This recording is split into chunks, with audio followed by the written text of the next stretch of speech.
Terima kasih Mas Gibran. Ini judulnya menarik sekali gitu ya. Unit link penipu bukan gitu ya, tanda tanya gitu ya.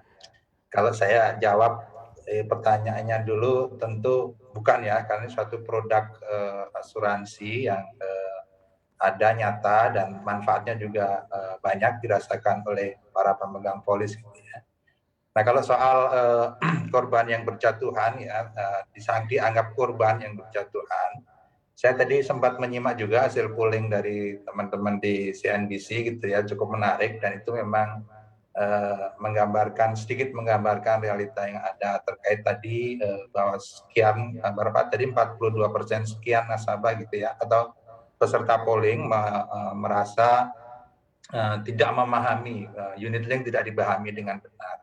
Jadi memang segala sesuatu nih Mas Gibran termasuk unit link dan ketika kita membeli semua produk gitu ya, yang pertama memang pemahaman ini penting sekali.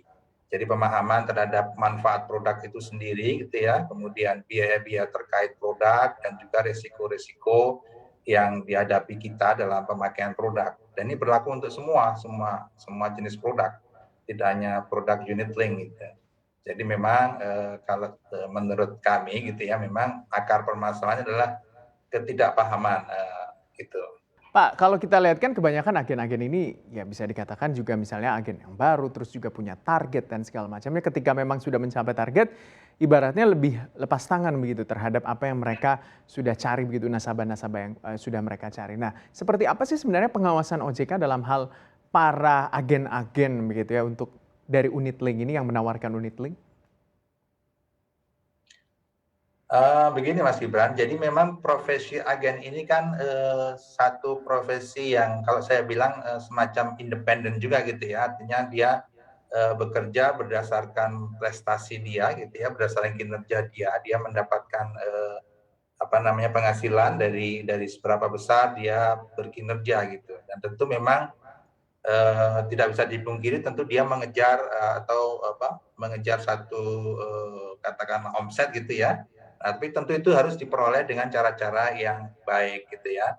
Nah, pengawasan agen sendiri ini memang selama ini ya seperti yang kita ketahui pengelolaannya salah satunya adalah kita melibatkan dengan asosiasi. Jadi asosiasi ini yang mengelola pendaftaran agen, training agen, tentu dengan koordinasi dengan kita, dengan OJK.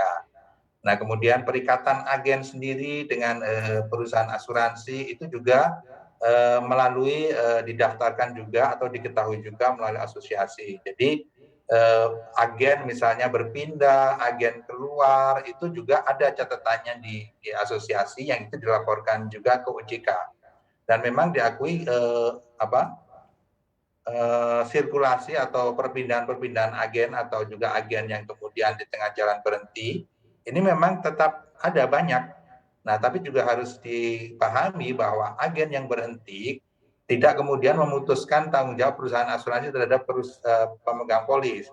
Karena biasanya kalau ada agen yang berhenti, si perusahaan asuransi akan menunjuk agen pengganti untuk menservis si pemegang polis tersebut. Karena ini kan satu hubungan bisnis yang jangka panjang gitu ya, ada 7 tahun, 10 tahun, sangat mungkin agen di periode itu berganti-ganti. Tapi perusahaan asuransi tentu akan menunjuk agen pengganti yang akan melayani si pemegang polis. Dan itu biasanya diberitahukan secara melalui surat atau email kepada si pemegang polis. Jadi hubungan atau pelayanan si perusahaan asuransi kepada pemegang polis tidak terputus dengan berhentinya agen. Adakah upaya mediasi begitu ya yang dilakukan oleh otoritas jasa keuangan? Ya, terima kasih Mas Gibran. Jadi mungkin barangkali untuk pengetahuan para pemirsa juga gitu ya. Jadi setiap ada dispute terhadap jasa keuangan, kita sudah punya satu prosedur.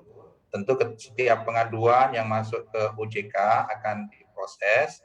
Pertama kali tentu pengaduan ini kita sampaikan ke perusahaan terkait, apakah itu bank, apakah itu perusahaan pembiayaan, ataukah juga perusahaan asuransi seperti yang unit link ini untuk diselesaikan. Jadi istilahnya internal dispute resolution. Jadi penyelesaian terlebih dahulu oleh perusahaan secara internal.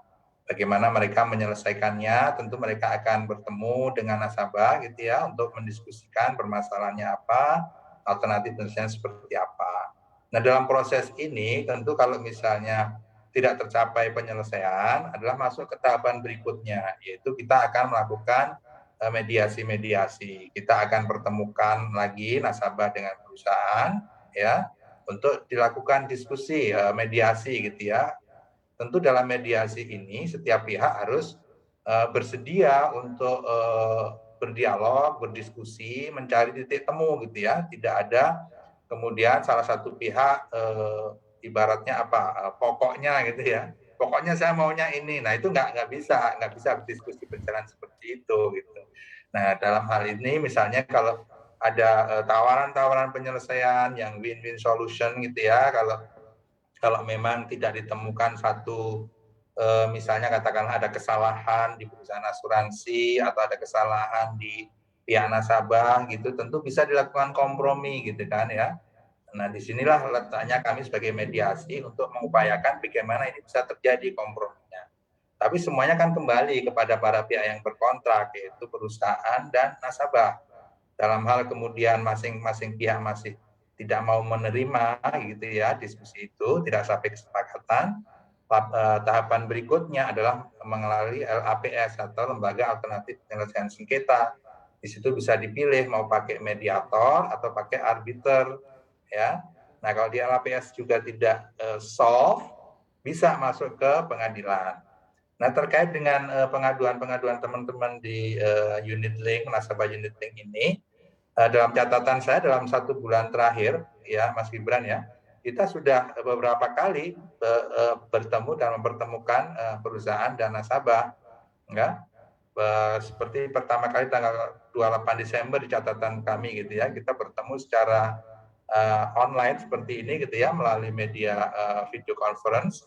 Nasabah kayak hadir di OJK Provinsi Lampung gitu ya, melalui fasilitas online communication OJK Lampung, dan kita perusahaan-perusahaan juga perwakilannya ada yang menemani nasabah di OJK Lampung. Kemudian para perusahaan juga hadir melalui online di Jakarta. Itu yang pertama. Dan kebetulan mediasi pertama tersebut juga tidak menghasilkan kesepakatan gitu ya, karena masih ya ada yang pokoknya, nah itu yang kemudian susah disepakati. Berikutnya juga masih sama tanggal 12 Januari catatan saya Mas, di Jakarta malah, di Jakarta gitu ya, 11 Januari mohon maaf, catatan saya 11 Januari, di Jakarta bertemu langsung, dan saya hadir langsung waktu itu di tempat tersebut, dan memang kemudian ya mohon maaf suasana tidak kondusif sehingga juga tidak tercapai kesepakatan, dan itu dilanjutkan di tanggal berikutnya tanggal 12 Januari, dan memang tuntutan teman-teman ini kan minta pokoknya refund 100% sekarang juga gitu ya, mohon maaf nanti nah ini juga tentu sulit kalau sekarang juga gitu ya. Tapi kalau 100% tentu bisa dipertimbangkan asal nanti dalam prosesnya, proses penelitian dokumen, proses macam-macam itu ya, bisa dibuktikan ada kesalahan dari perusahaan asuransi juga bersedia kok kalau ada seperti itu, dan itu sudah beberapa yang sudah diselesaikan. Jadi dari sekian pengaduan ini pun juga sudah ada loh yang sudah diselesaikan gitu ya. Karena memang melalui proses, tapi kalau pokoknya harus dibayar sekarang juga, kami pun memahami ya. Karena pembayaran ini kan juga harus dikelola dengan baik gitu ya. Artinya ada transparansi, kemudian ada nanti pertanggungjawabannya gitu ya.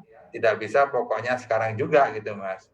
Jadi kita sudah lakukan upaya-upaya mediasi tersebut Mas, dan kita mendorong ini dilakukan dengan satu tata kelola yang benar, karena harus transparan dan juga nanti hasilnya bisa dipertanggungjawabkan.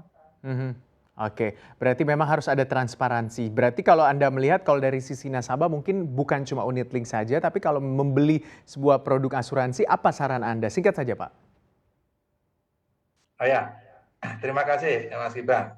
Ini berlaku untuk semua produk, tadi saya sudah sampaikan juga, saran saya ya tadi, kenalin apa kebutuhan kita, jangan beli yang tidak kita butuhkan karena itu biaya, ya kan? Kemudian kenali produk yang ada dengan baik, apakah sudah match dengan kebutuhan kita, kenali dengan baik perusahaan penyedia dan juga pertama kali ketika sudah terima polis segera dipelajari, kalau ada yang kurang tahu segera dikomunikasikan, kalau ada yang nggak cocok bisa segera dikembalikan atau diminta term condition yang sekiranya cocok gitu ya. Dan jangan lupa di awal itu sudah dipelajari manfaat-manfaat dan prosedur klaimnya agar nanti ketika kemudian terjadi klaim kita tidak lagi ada huru hara gitu ya karena kita nggak paham gitu. Nah itu Mhm. Mas barangkali secara singkat yang harus kita pahami sebagai konsumen asuransi. Mhm.